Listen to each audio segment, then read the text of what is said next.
thoughts on and your take on the new strain of the virus that we're seeing, the mutation of the virus that we're seeing in the United Kingdom.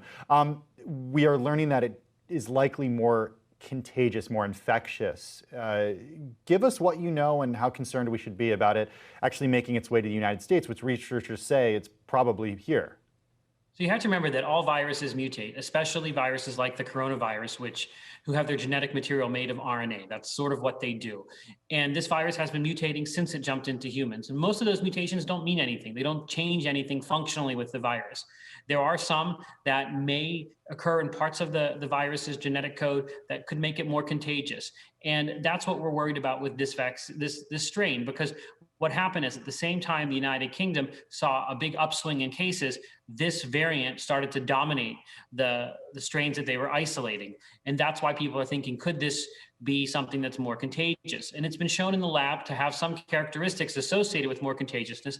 There are still a few more steps to actually prove that that's what's happening in the wild.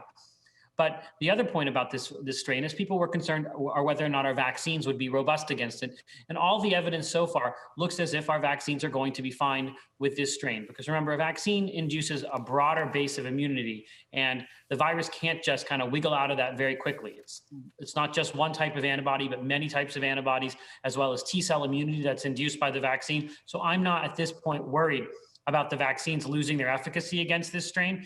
Pfizer and Moderna are doing tests, but I suspect that everything will be okay. And I do suspect that these strains are already in the United States. We don't sequence every case, meaning we diagnose the cases, but we don't necessarily look at the genetic code of every single isolate. We do a very select few, and so far they haven't seen it, but we only get kind of the tip of the iceberg. So it wouldn't be surprising to me that this strain is already circulating here. And that's why these calls for travel bans really make no sense. I agree with testing people that are coming from the UK, not necessarily for this strain, but just the more testing we do, the more cases we catch of any coronavirus strain. But the travel bans are not necessarily going to impact the spread of this strain, which is likely in many countries already.